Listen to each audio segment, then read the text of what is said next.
Welcome back to another video. It's been quite a while since I've done one of these, but I'm happy to be back recording something that's not live for once. So anyway, this is going to be a channel update. This is going to be a mailbag. This is two things wrapped into one. I'm a little bit late on this, but in this video, I'll just go over some of the content that we have planned over the next couple of weeks, the website that we'll be launching, and then I'll be answering your questions. So first, I think we should start with the website. We should have a website launching on September 20th. Right now, as I'm recording this, it's September 9th. So in 11 days, we should have a full-scale website ready to launch. We'll have written content. I already have a few writers. If you're interested in writing for that website, there's an email address in the description below. Email me there. I would be glad to add more writers to the team. Now, I'm not just going to add anybody. If you're writing at a kindergarten level, I'm probably not going to have you write. You know, I want to keep a certain level of standard, but if you're a decent writer and know a bit about basketball, then I definitely consider you as a writer for the website. So just send me an email. I'd love to add you to the writing team. There wouldn't be any minimums for writing. You could write as little as you wanted to. You could write as much as you wanted to, as long as you clear everything through me. That is the plan with that thing. I'm super excited for it. So now on to content. I want to get these mailbags back to Monday, and then I want to do a weekly trade talk video. So this week I'm doing the mailbag. Eric's doing the trade talk video. These are going up on the same day, but the plan is to do mailbags on Mondays and then trade talk Tuesday. But me and Eric came up with the idea that every week, me and Eric would switch it off. So one week I'd do a mailbag and Eric would do the trade talk video, and then the next week Eric would do the mailbag and I'd do the trade talk video. I just thought that was a way to keep it fresh for both of us, and Eric's kind of wanted to do mailbags in the past. So yeah, this is my turn with the mailbag. Next week, Eric will have your mailbag. Another thing that we did last week that we're going to try and continue doing is uploading clips from streams. We uploaded a clip where me and Eric went into a really good discussion on Zach Collins. I thought that was a great 17-minute clip that we uploaded, and I know streams aren't for everybody. You know, 2-3 hour streams. I know a lot of people don't have time for that or don't want to tune in for that. If you do, please subscribe to our streaming channel down in the description below. But for those of you who don't have the time or don't want to tune in for 3 hours, I think it would be cool to clip the best scene from each live stream and post it over here on the main channel. So we had that Zach Collins video. If you haven't watched it, go check it out. Me and Eric went in depth on the Zach Collins situation and who we think he can become and how we'd value him going into this offseason. And I'm sure we'll get into other interesting topics that'll make for good videos over here on the main channel. Now, our stream that we did yesterday, I'm not uploading anything from that because it was mainly just us doing our fantasy football draft. You know, some stuff is a little random. So, I mean, obviously that wouldn't fit over here. So it's not going to be necessarily every stream, but most streams we should have a clip for you guys that we'll be able to upload over here on the main channel. Other than that, me and Eric are also planning draft profiles. We're going to do a few draft profiles over on this channel, but then we're planning on doing additional draft profiles over on a general NBA channel. Now, I want to get a general NBA channel going. It's going to be a lot of work, but that'll help me accomplish some other things. I can't really go into it. All I'm going to say is please subscribe to that channel. The link's in the description. There's a bunch of stuff in the description for you guys to go check out, but yeah, it's a general NBA channel, and right now all we have planned for that is some draft profiles, but we will have more with that going forward. Just got to get some other things out of the way until we're able to add more to that channel. But in terms of players in the Blazers range, we will have those draft profiles over here on the main channel. We also have some other videos planned. So basically, we're going to be churning out a lot more content than we have in the past couple weeks since the season ended.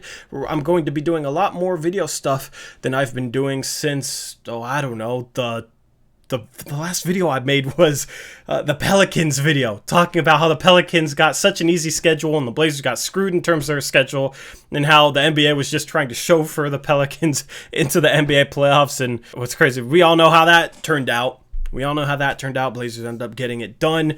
It's crazy how long ago that actually was since I actually made a video, so as I said, it's cool to be recording again. Also, there should be polls on the community tab for an upcoming episode of Blazers Pulse. I do want to throw one of those out on the channel in the next week, so go vote in those polls and leave your comments on them. And I think that's all I had to cover. I didn't really have a list. I'm just trying to remember off the top of my head. I might be forgetting something. But yeah, I think that's pretty much it. Make sure you follow me on Twitter as well, at TorJonesYT. I've been hovering around 800. I'd like to reach 1,000. That'd be a pretty cool milestone for me to hit. So if you don't follow me on Twitter, please go do so. So with the channel update and all the plugs out of the way, let's jump into your guys' questions. And now that I look at this first question, I remember the final thing. On mailbags, please don't leave trade-related questions. I didn't let you know for this, so I'll answer some of them vaguely, so I don't blame AJ World here. But trade-related questions, please try and leave on the Trade Talk videos and leave the mailbags for questions that aren't regarding trades. I think that's the best way to structure it. I know a lot of people will talk trades. I'd love for the mailbags to be kind of trade-free, to reach out on other topics. If you do ask a trade-related question on the mailbag, we might include it in the Trade Talk Tuesday video, but from now on, for this video, starting right now, all the questions that you leave for the mailbags, not trade-related. But AJ says, CJ for Middleton, I'd love that. Plain simple, think Middleton is a better fit for this team, and I think Middleton is a better player. Alex Wolf says, which 2020 draft prospect in Portland's range has the highest upside, as in like high risk, high reward? This is a great question. Draft questions are good for the mailbag, so I like this one especially because it makes me think quite a bit, because honestly in Portland's draft range there's not really a ton of boomer bust type prospects. It's a lot of safe guys. It's a lot of like Devin Vassell, Sadiq Bey, Aaron Nesmith type of guys. In terms of two boomer bust prospects that are in Portland's range, I think one is Jaden McDaniels. He is definitely a high risk, high reward in my opinion. I am higher on him than most. I'll go more into that in our draft profiles. Those draft profile videos will feature me and Eric debating on different prospects because we have a lot of differing opinions, so I thought that would be a cool segment to put in those draft profiles. I'm really looking forward to those. I am higher on Jaden McDaniels than Eric is, and I think he has the chance to be a really good scorer. I think he has the upside to be a 20 point per game scorer if he's able to reach his ceiling. Now, that's not entirely likely. There's a very good chance that he ends up being a bust, but you just look at his ability to shoot, especially off the dribble, his ball handling ability, how smooth he is with the ball, his kind of feel for attacking off the dribble. I really like that, and I think his upside is pretty high because of that ability that he has. He does have the tendency to disappear at times, though, so his motor and his mental game, it's definitely a question mark. The other guy is, I'm probably going to butcher his name, but Aleksej Pokusevski. A lot of people just call him Poku. He could be the next Nikola Jokic. I'm excited to do his draft profile because he's a big that can shoot. He can shoot off the dribble. He can pass the ball. Very, very skilled European big. You're seeing a lot of European bigs come into the league with skill. You look at like Kristaps Porzingis, you look at Jokic, European bigs are coming into the league just able to do pretty much anything nowadays, especially if they are a top 20 prospect, and Poku is the next guy, and you just look at his skill set and how young he is. I think he'll be 18, maybe barely 19 on draft day. We don't even know when that is. He's very young, but has a really good skill set for a 7-footer, and when you just look at that, that gives him a higher level of upside than a lot of guys around him in this draft, which are kind of safe 3-and-D type prospects. Ben Darling said, is trading Zach Collins an option this offseason? We dropped that Zach Collins video and we talked about the potential of trading Zach Collins this offseason. So if anybody is wondering if we should be looking at trading Zach this offseason, I highly recommend you go watch that video. Ben Hewitt says, do you consider the Blazers as having a high amount of value next year in terms of offseason capabilities and roster value as well as future picks and a young core? This question is kind of confusing to me. I mean, they have all their future picks. They got some young core pieces. You look at Collins, you look at Trent, you look at Nasir, you look at Anthony, of course. They don't really have tradable contracts this offseason. You got Trevor Ariza at $13 million or so, and the next closest guy that I could see the Portland Trailblazers realistically trading would be Rodney Hood at $6 million. So in terms of contracts, outside of the big three of Dame, CJ, and Nurkic, they don't have a ton of flexibility in terms of trades. They might have their full mid-level exception, though, this offseason, which they haven't really had in the past few offseasons. So, I don't know. They're in a solid spot going into this offseason. I do think think they should be able to put together a pretty good roster going into next season. And then Ben Hewitt asked another one. He said, in your mind, what do you consider a perfect offseason for the Blazers would look like? Giannis and Dame. I'm not even going to go more in depth on that. That might be a video in the next week or two. Giannis kind of shut it down, but it's fun to dream about Giannis and Dame. That would be a perfect offseason, because if we had Giannis and Dame and just decent role players around them, we're contending. That's 2 top 8 players in the league. That's a perfect offseason. A near perfect offseason would be getting Chris Middleton. I am on board with Chris Middleton. The Bucks losing in the playoffs opens up some possibilities for the Blazers. Honestly, though, my prediction, they're just going to go out and get Chris Paul and run it back with Chris Paul, Middleton, and Giannis. So that obviously wouldn't really help the Blazers, but it is interesting to speculate. John Constam says, would you trade CJ for Michael Porter Jr. straight up? No. I wouldn't trade CJ for Danilo Gallinari, so I'm not going to trade CJ for the next Danilo Gallinari. Cal Wilson says, what are your thoughts on the NBA media and Stephen A. Smith promoting a Giannis to Portland trade? If the Bucks do decide to trade him, what kind of package would you put together that could get the trade done and put us into title contention? If we could keep Nurk, that'd be awesome.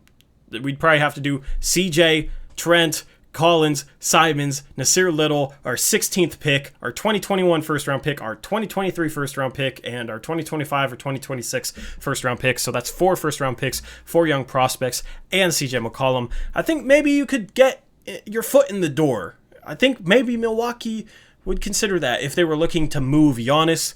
You might have to include Nurkic. You might have to flip CJ to a team like, I don't know, Chicago, who might give up the 4th pick for him, and then you give Milwaukee that pick. You might have to trade like CJ and maybe even Nurkic to other teams, but that is kind of what the deal would look like. MK says, how optimistic are you about Nasir Little's role next season? I liked what he gave us on defense, and there were reports that his shot was improving a lot, but on the other hand, Stotts didn't play him at all. I think Nasir Little might be a fringe rotation player next season, but I don't think he'll be in the rotation. The main reason why, we should have a pretty good bench. If we just brought back the guys that we had on the roster, our bench would consist of Gary Trent Jr., Rodney Hood, Carmelo Anthony, and Hassan Whiteside. That's 6 through 9.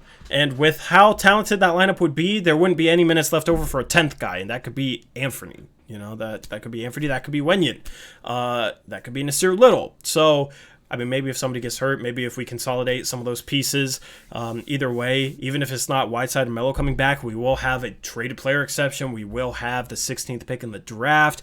We will have probably the full mid-level exception, possibly the biannual exception. We do have a lot of moves to make, and really our only 2 guys that we could lose is Melo and Whiteside. We have 7 spots locked up, and then we have a bunch of tools to replace Melo and Whiteside if they leave. So, I don't think Nasir Little will be in the rotation to start next season. Parakurima says, what superstar in the NBA complements Dame best? I had to think a little bit about this one, but I'd probably say Kawhi Leonard just because of his defensive ability, but then he can play off the ball because he is a good enough shooter. He doesn't really demand the ball like Giannis or LeBron, but then when he has the ball, he can score with the best of them. He's just all-around phenomenal superstar, and I think Kawhi would fit best with Dame. Let me know down in the comment section below who you think would be the best superstar fit with Dame. I definitely got to go Kawhi. Parakurima asked another one, and it was trade related, so I'll kind of just gloss over it. I'm not going to go too much in depth because, as I said, the trade talk stuff will be for the Trade Talk Tuesday videos. But he said, would a CJ for Ben Simmons trade plus some assets be beneficial to Portland? It would massively improve our perimeter defense and gives us a secondary playmaker when Dame gets double team and trap. And lastly, it would allow Dame to play off the ball more. What are your thoughts? I don't think Ben Simmons is a good fit here because he literally can't shoot the ball. And when Damian Lillard has the ball, Ben Simmons is not going to be able to help out Damian Lillard because Ben Simmons is a non-factor as a floor spacer. Whoever's guarding Ben Simmons is going to be able to provide additional help on Damian Lillard. And it's going to make it harder for Damian Lillard to do what he does best. So that's the thing. Ben Simmons does not complement Dame. Giannis, if we went out and got him, Giannis would probably be our best player in that scenario, and Dame would be a perfect complement to Giannis. You know, those guys would be co-stars. With a guy like Ben Simmons, he's a complementary piece on a championship team, and he does not complement Dame well, so I don't want him. Thomas Aransky says, you only had 2 options for the second round, traded away for whatever, or traded up into the early 30s. What would you trade it away for, or who would you trade up for? I'd love to trade up for Jamius Ramsey. Jamius Ramsey is borderline top 10 on my big board, but I see him projected to go in the late 20s or early 30s on a lot of mock drafts. That guy, I know he's a guard, but I think he has the potential to be a really, really good NBA player. And if we're looking to make a splash, it might require us trading a guy like a Gary Trent Jr. or an Anthony Simons or a CJ McCollum in order to make that splash. So I wouldn't be against getting a guard in the second round, even if it's not Ramsey, but I would love to get Jamius Ramsey. Next question, we got Russell, first round exit Westbrook, who's a channel member. That's why you see the red icon next to his name. If you want to be a channel member, there is a join button down below this video. There are some awesome perks that I will be working on getting to you guys over the next couple of months, and you can help support me as well. So consider hitting that join button. I would greatly appreciate it if you became a channel member. I greatly appreciate Russell, first round exit Westbrook, for being a channel member and how much he's helped support this channel. And he has a question. He says, so I'm just looking at this Lakers versus Rockets matchup, and I really don't know who to root for because I hate both teams equally. In matchups where you dislike each team equally, how do you choose which team to root for, and who do you think is going to win that series? He asked this a couple days ago. Now Lakers are up 2-1. I would have said Lakers then. Even after game one, I would have said Lakers. Now I'm still saying Lakers, so pretty consistent there. Honestly, I'm not rooting for either. I just want a close series, a game 7. You know, I want clutch time basketball. It's fun to watch. It would be funny to see the Lakers lose in the second round, but also I hate the Rockets. I hate Russ. I don't like Harden. Don't really like that team. I don't want the NBA to move that small. So, yeah, I don't really care. It's definitely hard to pick. Whoever wins that series, I hope they lose in the Western Conference Finals. Zachary Brem says, do you think Portland should target a high-quality 3 or 4 this offseason? Of course. You got any ideas for me? Let me know in the trade talk video if you want to trade for somebody or if it's a potential free agent. You can ask it on the mailbag. I want to hear your suggestions, Zachary, because the thing is there's not many like high quality upgrades available at the 3 or 4. So it's probably going to be hard to go out and get one. They should definitely be looking for one. They should always be looking for one.